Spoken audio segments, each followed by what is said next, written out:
Terkadang apa yang kita semogakan selalu datang setelah badai berlalu. Dan terkadang apa yang kita banggakan, akan hilang saat seseorang terlalu lama larut dalam kejayaan hingga melupakan rasa syukurnya. Hari ini Arhan membuktikan cintanya kepada sang istri. Ia yang sempat terbelenggu luka masa lalu akibat pengkhianatan mantan kekasihnya Marina, sekarang kembali menemukan kehidupannya yang baru.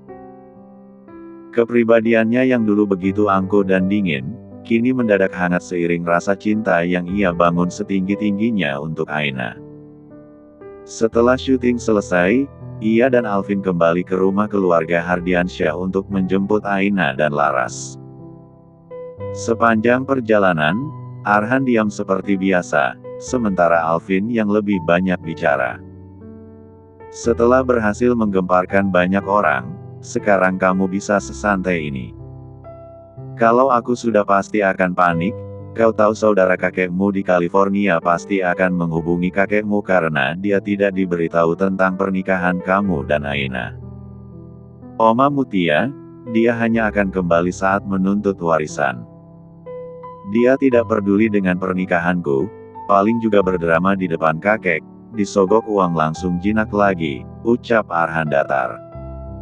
Cek, benar juga. Laju mobil Alvin mulai melambat saat memasuki pelantaran rumah mewah keluarga Hardiansyah. Keduanya segera turun untuk menghampiri Aina dan Laras di dalam. Situasi rumah tersebut sudah berubah sepenuhnya, tidak ada pun satu barang-barang yang berhubungan dengan Nyonya Sophie dan Sheila di sana. Mas Arhan, ucap Laras saat melihat Arhan memasuki rumah bersama Alvin. Ia menepuk kuat bahu Aina agar sahabatnya itu menoleh melihat kedatangan suaminya. Aina yang entah kenapa merasa begitu canggung hanya bisa tersenyum seraya salah tingkah sendiri. Dari tadi aku tunggu kenapa baru datang. Jalanan macet, ayo pulang, ucap Arhan sambil mencium singkat pucuk kepala sang istri di depan Bisekar dan yang lainnya. Mungkin benar, kulkas 4 pintu itu sudah beralih fungsi menjadi oven, hingga tak lagi bisa merasa malu mendeskripsikan rasa cintanya kepada Aina. Ya ampun gemesnya, ucap Laras yang hanya bisa gigit jari melihat kemesraan Pak Sutri itu. Iya, tunggu sebentar. Aku ambil buku yang tadi aku ambil di perpustakaan ayah. Aina segera berbalik mengambil buku di atas meja, setelahnya ia berpamitan dengan Bu Sekar. Untuk sementara rumah tersebut dibiarkan kosong, karena Aina dan Arhan masih betah tinggal berdua di rumah desain minimalis mereka di salah satu perumahan elit di daerah Jakarta Pusat. Mereka sama-sama mementingkan privasi, agar lebih leluasa melakukan apapun. Saat berada di dalam rumah, setelah Aina dan Arhan, Alvin dan Laras pun pamit. Bisekar mengantarkan sampai ke depan. Tadinya ia berpikir akan kehilangan pekerjaan karena majikannya tidak ada lagi, tetapi Aina meminta agar lebih suka tetap bertahan rumah itu tetap bersih dan terjaga. Di tempat berbeda, Sheila duduk di tepi ranjangnya sambil menonton siaran ulang wawancara Arhan yang begitu viral di jagat maya. Ia pikir celetuknya Arhan di ruang rapat direksi beberapa waktu lalu hanyalah candaan, tetapi ternyata benar, pria itu sudah menikah dan selama ini Aina dan Arhan memang sudah terikat begitu dalam, lebih dari yang ia sadari. Arhan. Perang. Entah sudah berapa kali ia menghantam dinding dengan barang pecah belah. Ia telah kehilangan harapan hidupnya, ia sudah kehilangan impiannya. Hal keji apapun yang ia lakukan, nyatanya tak bisa membuat Aina dan Arhan goyah. Pandangan Sheila mengarah ke pecahan gelas di sudut ruangan. Air matanya kembali mengalir, saat ragu-ragu ia meraih pecahan gelas tersebut. Lebih baik aku mati daripada hidup menderita seperti ini. Cahaya remang-remang lampu tidur, suasana yang begitu sunyi di tengah pekatnya malam, seolah mendukung Sheila untuk mencoba mengakhiri hidupnya.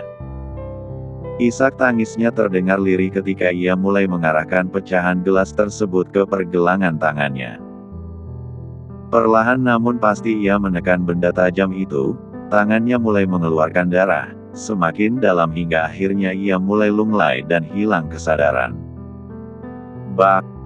Sheila jatuh tergeletak di lantai ruangan dengan darah segar terus mengalir dari pergelangan tangannya. Hanya dengan cara ini ia mencoba untuk melepaskan rasa sakitnya yang terus ditekan untuk menjadi sempurna oleh sang mama. Ia lelah menjadi boneka yang harus melakukan ini dan itu dan selalu dianggap tidak berbakti. Sheila, keluarlah, belikan mama makanan, ini sudah larut. Apa yang kau lakukan di dalam? Hah? Ketus Nyonya Sophie sambil mengetuk-ngetuk pintu kamar sang putri. Sheila, apa kau tidur? Karena tak ada jawaban, Nyonya Sophie berbalik mengambil kunci cadangan yang ia letakkan di laci nakas ruang tengah. Setelah mendapatkan kunci tersebut ia kembali ke depan pintu kamar putrinya. Saat itu pintu terbuka, Nyonya Sophie tak mendapati Sheila di atas ranjang. Ia terus melangkah mendekat hingga melihat ujung kaki Sheila di tepi ranjang. Detik selanjutnya, ia terkejut bukan main melihat Sheila tergeletak di lantai dengan kondisi mengenaskan. Sheila, Nyonya Sophie mendekat sambil memangku kepala putrinya. Ia menangis sejadi-jadinya saat melihat pergelangan tangan Sheila terus mengeluarkan darah. Sheila, jangan tinggalkan mama. Dengan kondisi panik, Nyonya Sophie meraih ponsel Sheila untuk menelpon ambulans. Ai, kamu tidak pusing, atau mual mungkin? Tanya Arhan saat sang istri sedang duduk atas ranjang sambil membaca buku yang ia ambil dari perpustakaan ayahnya. Tidak. Kenapa? Atau mungkin kamu ingin makan yang asam-asam gitu? Tidak juga. Kenapa mas? Arhan segera mengeleng saat merasa dugaannya mungkin salah. Oh, tidak apa, aku cuma nanya. Kamu tidak ingin bicara sesuatu gitu, tadi kamu nonton talk show itu, kan? Saat mengerti maksud dari pertanyaan Arhan, Aina meletakkan bukunya di atas nakas lampu tidur. Ia menegapkan posisinya meraba wajah maskulin sang suami. Nonton. Aku sampai mules saking paniknya. Kenapa mas tiba-tiba mengungkapkan semuanya? Karena memang tidak perlu ada yang disembunyikan. Jangan bilang kamu malu atau tidak suka hubungan pernikahan kita diketahui orang. Bukan tidak suka, tapi aku merasa tidak pantas. Bahkan setelah identitas aku sebagai putri ayah terkuak, aku masih merasa tidak pantas menjadi istri seorang Arhan Adiaksa yang begitu sempurna. Seperti yang pernah aku katakan waktu itu, aku ini hanya kerak bumi, dan mas adalah langitnya. Arhan berdecak mendengar kata-kata itu lagi setelah sekian lama. Kerak bumi. Sudah aku bilang, jika tidak ada jalan kerak bumi dan langit untuk bersama, maka akan aku turunkan hujan sebagai jalan yang membawaku kepadamu. Kamu ada-ada saja. Masih saja berpikir toksik seperti itu, paduka aku sudah berusaha keras untuk terlihat romantis. Hehe, terima kasih sayang. Aina merebahkan kepalanya di atas pangkuan sang suami. Mas, andai saat itu aku tidak ada, apa mas bisa jatuh cinta dengan wanita lain? Aku tidak yakin, aku belum pernah menemukan yang sepertimu. Tangan Arhan menggusap pelan pucuk kepala sang istri. Jangan pernah berpikir untuk meninggalkan aku, paham?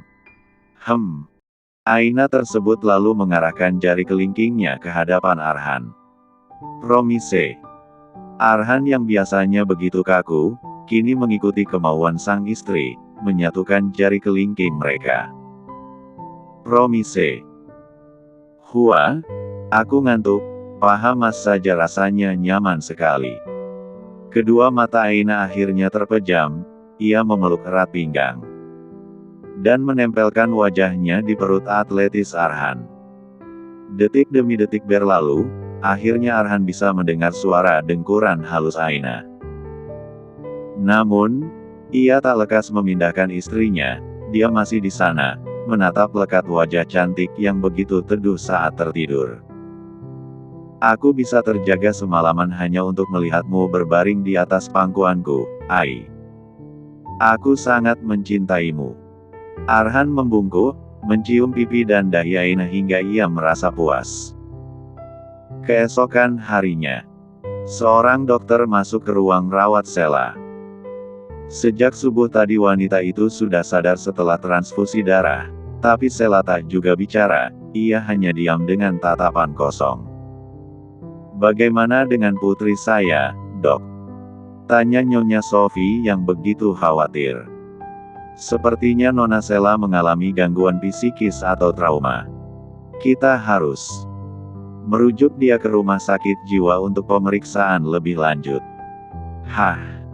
Nyonya Sophie terkejut bukan main. Tidak mungkin, dok. Putri saya tidak gila. Ini hanya prediksi saya, untuk itu kita rujuk putri Anda ke dokter spesialis kejiwaan. Dari caranya menatap saja sudah kelihatan jika mentalnya terganggu karena tekanan stres dan semacamnya. Anda boleh mengikuti saran saya, atau tidak. Itu terserah Anda sebagai walinya. Nyonya Sophie terduduk lemas di sofa. Terserah kalian saja, saya pusing. Baiklah kalau begitu. Kami akan memberikan surat rujukan secepatnya. Sesaat setelah dokter pergi, Nyonya Sophie melangkah mendekati Sheila dengan raut wajah frustasi. Sheila, bicaralah, jangan diam saja. Sheila hanya melirik lalu kembali menatap nanar ke arah AC di depan sana. Ini semua karena perempuan itu, hidup kita jadi hancur. Nyonya Sophie kembali mengamuk sendiri. Ia yang biasa terbiasa dengan kemewahan kini telah kehilangan segalanya. Apa begini cara kita berakhir? Nyonya Sophie kembali menatap Sheila di atas brangkar rumah sakit. Entah apa yang sedang ia pikirkan. Hingga tiba-tiba ia menagis sesegukan sambil mencengkram erat besi pembatas brangkar. Hari ini tepat 1 minggu setelah pengumuman pernikahan Aina dan Arhan. Dan selama itu pula Arhan jadi lebih sibuk dari biasanya karena harus bolak-balik kedua perusahaan setiap harinya. Ai, aku berangkat dulu. Nanti sore kita ke rumah kakek sama-sama. Arhan mencium pipi dan bibir sang istri lalu bergegas pergi. Hufet. Belum juga ngomong. Aina berdiri dari posisi duduknya. Tiba-tiba saja ia merasa begitu pusing dan mual. Cepat-cepat ia berlari menuju dapur untuk memuntahkan semua isi perutnya di wastafel. Ia kembali memegangi bagian perutnya yang sedikit nyeri dan kembung. Sepertinya mahku kambuh lagi. Ia membuka laci, tempat biasa ia meletakkan obat-obatan, tetapi tidak ada antasida yang biasa ia konsumsi saat maknya kumat. Aku harus ke apotek sebentar. Aina bergegas pergi menuju kamar untuk mengambil tas, ponsel dan dompetnya. Ia hendak menghubungi Arhan tapi ia mengurungkan niatnya karena ia tahu hari ini suaminya sangat sibuk. Ia mencoba menelpon Laras. Halo Ras, kamu di mana? Aku lagi interview di kantor agensi Kak Kinos, yang kapan hari itu aku bilang itu loh. Kenapa cantik? Tidak apa. Aku pikir kamu tidak sibuk. Nanti aku telepon lagi. Aina mengakhiri panggilan telepon tersebut lalu segera bergegas keluar ke halaman rumah. Ada 3 mobil yang terparkir di garasi suaminya tapi tak ada guna karena ia tak bisa menyetir. Tiba-tiba ia menyesal, beberapa hari yang lalu Arhan menawarkan supir pribadi tapi ia kekeh untuk mandiri. Hufet, jalan sampai ke depan sajalah. Aina keluar dari pagar. Sebelum pergi tak lupa ia menguncinya. Sepanjang perjalanan menuju ke depan komplek, ia masih merasa mual, perutnya benar-benar tidak enak. Baru saja Aina hendak memesan taksi online, tiba-tiba ada taksi yang lewat, sepertinya baru mengantar orang. Berhenti. Ia melambaikan tangannya tinggi-tinggi. Taksi itu pun berhenti. Aina segera masuk dan menyandarkan tubuhnya yang sedikit lelah, padahal baru berjalan beberapa langkah dari rumah. "Pak, antar saya ke apotek kimia ya." Supir taksi itu hanya mengangguk lalu segera tancap gas dengan kecepatan sedang. Di belakang sana, Aina sedang sibuk dengan ponselnya. Karena ia tahu Arhan sedang sangat sibuk hari ini, jadi ia mengirimkan pesan singkat bahwa ia pergi ke apotek untuk membeli obat. Mas, aku ke apotek sebentar. Tiba-tiba, setelah kamu pergi aku mual, agak pusing sedikit. Tapi kamu jangan khawatir, aku akan baik-baik saja. Selamat bekerja suamiku, I love you so much. Setelah selesai mengirim pesan, Aina membuka sedikit kaca jendela, membicarakan wajahnya diterpa angin sepoi-sepoi. Tak berselang lama, ia merasa mengantuk, dan akhirnya tertidur.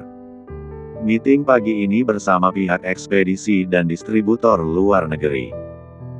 Siang nanti ada rapat koordinasi di HN Group, lalu survei ke lokasi proyek HN Group, jelas Alvin sambil mencoba mensejajarkan langkahnya dengan Arhan. Pokoknya selesaikan semuanya. Kita harus mencapai target bulan ini. Siap.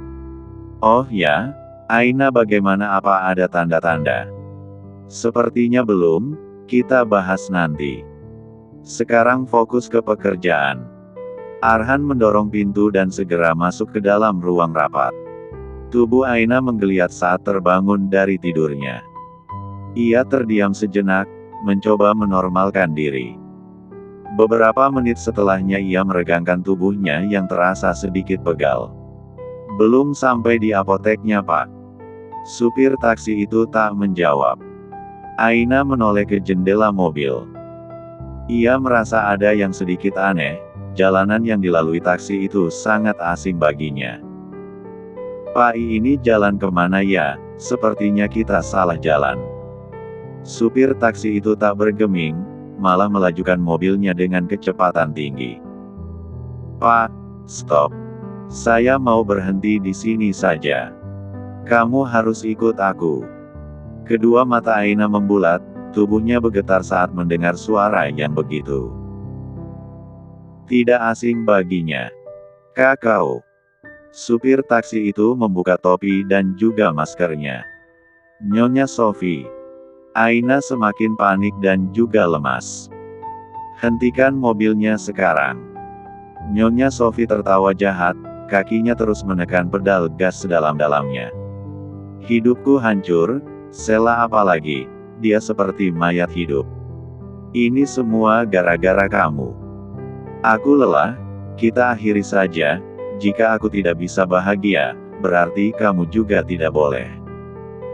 Kamu harus ikut mengakhiri semuanya. Apa maksud Anda? Cepat hentikan mobil ini sekarang." Aina maju ke depan, mencoba untuk menghentikan Nyonya Sophie, tetapi semua sudah terlambat. Srit. Brak.